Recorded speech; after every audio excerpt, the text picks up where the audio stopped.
والآن الجزائر العاصمة تقوم ببناء أكبر مسجد، ثالث أكبر مسجد في الحرمين بعد الحرمين.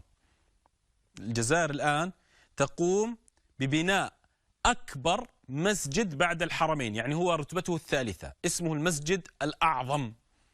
لو تعرفوا قصته ليه تم بناء هذا المسجد ها هنا، والله إذا ستصيبك قشعريرة. أنا سأسأل سؤال: هل تعلمون لماذا تم اختيار بناء المسجد الأعظم في هذه البقعة؟ هل تعلمون؟ أصبحت الاسم المنطقة المحمدية. تعرفون ليش سبب تغيير الاسم؟ هذا ابحثوا عنه في جوجل. تعرف ليه أقول ابحثوا عنه في جوجل؟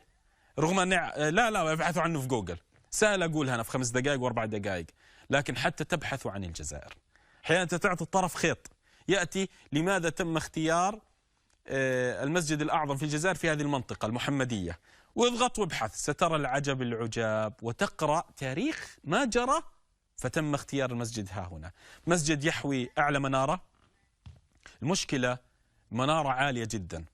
تعرف أنت المصعد المنشآت القفص هذا ينزل هذا، وإحنا في الاجتماع لما اجتمعنا مع لجنة المهندسين وعرفوني قال الشيخ بس نصعد 10 طوابق.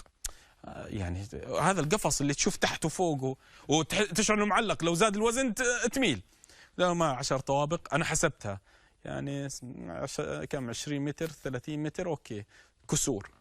المهم طلعت وهم في المصعد، شوف الخديعه الله يسعدهم، قال شيخ عادي لو نطلع 24؟ عاد انا لازم اثبت اني انا ما اخاف. قلت له ايه شو 24؟ اطلع 24 وانا واقف اشوف السياره بتصغر تحت حجمها، تصغر. المهم يطلع طالع 24 طفناها مكتوب طوابق والمصعد مخيف 24 طفناه. قال لا شيخ لا 32. اوكي 32 32 طفناه لا في إنه لا شيخ 34. قلت والله شكلكم للمنارة فوق، وفعلا وقفنا عند 34. لما توقف عند مأذنة المنارة 34 ترى البحر والجبال ومقام الشهيد وجمال الجزائر. ناهيك عن المسجد حتى المنبر ينزل تحت الأرض ويصعد تحت الأرض، منبر الجمعة ينزل تحت الأرض غير الجمعة، ويوم الجمعة يرفع تحت الأرض. أكبر مخزون مائي، بساتين، حديقة، وعندهم حديقة اسمها حديقة حموى، حاجة رهيبة.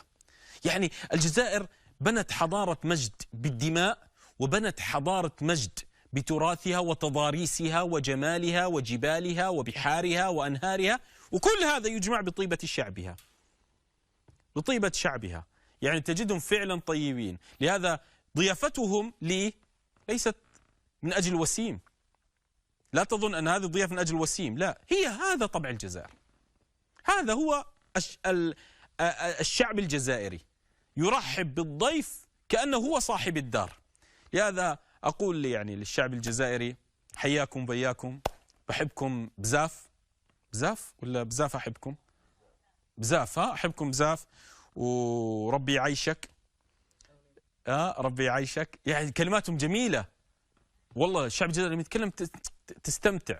صح مرات هم عندهم السرعة في الكلام، وهذا شيء طيب، ترى شيء طيب السرعة اللي بحسب البيئة والطبيعة وما جروا. أحيانا لما مروا بالعشرية السوداء والحروب وكذا فكانوا يحتاجون لسرعة الكلام وترتيب الكلام بسرعة، فهذا أصبح من طبعهم. مثل تحية لا باس، من كثر ما عانوا الشعب الجزائري أصبحت تحيتهم لا باس. لا باس لا باس معنى الضرر، يعني ما عندي ضرر من شدة ما عانوا 130 عام احتلال فرنسي وعشرية سوداء، فكان انفجار لا بأس، يعني ما عندك مصيبة لا بأس، فأصبحت تحية بعد هذا.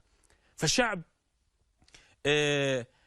تحيتهم تعكس تاريخهم، كلامهم يعكس تاريخهم، حتى بناءهم يعكس تاريخهم، الطرقات تعكس التاريخ، الابتسامة تعكس التاريخ. ففعلا شعب يستحق أن نذكره في شاشة وعلى شاشة أبو ظبي من دار زايد، لأنهم فعلا يستحقون هذا. فتحية من دار زايد وعيال زايد لقيادة الجزائر، لوزير الشؤون الإسلامية، للوزير الأول، تحية لإدارة المسجد الأعظم، تحية لأنيس رحماني، تحية لشعب الجزائر، تحية لمن كان في الضيافة ولمن استقبل، تحية لدولة الجزائر فهي تجمعهم كلهم، وجزاكم الله خير. مرحبا بكم وأهلا وسهلا. فاصل.